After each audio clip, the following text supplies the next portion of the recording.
Hmm. This isn't going to be fun at all, guys.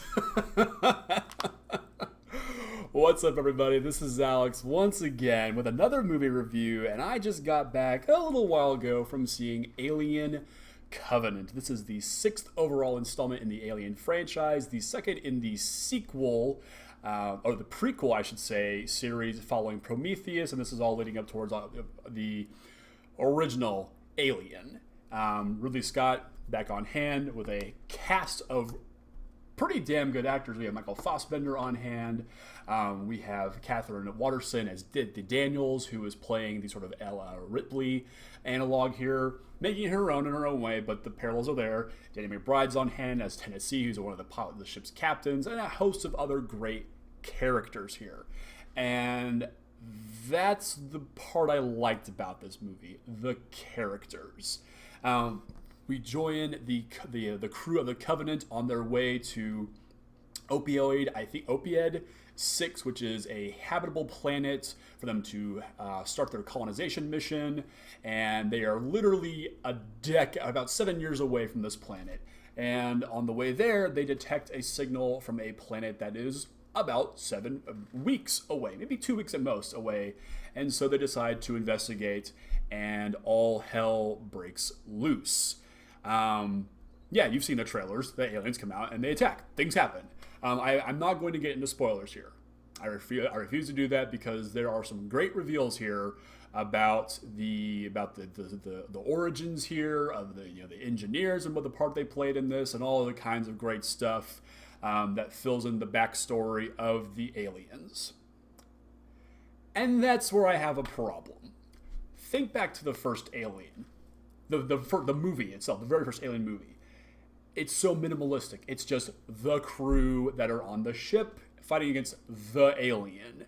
Obviously, as time's gone on, these things have now gotten names. Xenomorph, Neomorph, Necromorph, or whatever the hell they want to call these things. But you think back to that original one, the amazing H.R. Geiger creature that he designed, and you ever got a good glimpse of it? You just saw it in shadow and just the face and the hand. You never saw the whole thing of it. And that's the point. It's called Alien. It's just about the alien fighting against the crew on the ship or wherever the hell they are. Why does this need a backstory exactly? Obviously, when you want to make more of these, they did the only thing that made sense. You go from alien to aliens. You make more. You add another alien. You make them bigger or whatever. And then Aliens 3 or Alien, and then Alien. What the hell was it? What the bad ones? But I have to ask. I liked Prometheus. It filled in it filled in the backstory, and it made some really interesting ideas about the origins of things. But again, I have to ask the question: why the hell does the alien need a backstory? Does it need its motivation explained? I mean, no. It just turns it into another movie monster. It takes all of the alien nature, go figure, away from probably the most terrifying creature that's ever graced the big screen. There is nothing more terrifying than H.R. Geiger's Alien. And the fact that Ridley Scott, for whatever reason, thinks that he has to build up this mythology and talk about these engineers or where the hell they came from and what the whole point of this whole thing is, just takes away from that alien nature. And it kind of ruins it, to be completely honest about it. On its own, the movie's fine. I liked the cast of characters. They're very much a family, and that really drives home the narrative here. These are husbands and wives that are surviving in the blackness of space and dealing with this creature from hell. Like that's. And it makes it much more palpable instead of just being, random crew people who are expendable. You can tell there's genuine love between not only the husbands and wives between them, but also the family that's sort of been forged on this spaceship. And that's great. That's all fine. A lot of the performances here are great. Danny McBride, excellent as the ship's sort of gung-ho, go for it, Captain. You know, like I said, Catherine Waterston as Daniels does a great job making the Ripley character her own, and Michael Fassbender turns in a performance that makes me think he might actually just be a robot. The guy is a freaking master at this flat, deadpan, no emotion, not even gonna blink. He's just cool. I like Michael Fassbender a lot. And those are the parts of the movie I enjoyed. Seeing these characters interact with each other and having to fight against, like I said, this absolute horrifying monster. That's where the line needs to be drawn, though. I don't need any more of this backstory. I don't care that the engineers developed this thing and they turned it into the perfect organism or whatever. I don't care. All I want are some guys and gals on a spaceship with a monster that's trying to kill them, and that's it. I don't need to know its motivation. I don't need any of that. This is not, this is not some epic story we're telling here. This is simple as it gets. Monster, people, conflict. No backstory needed. Damn.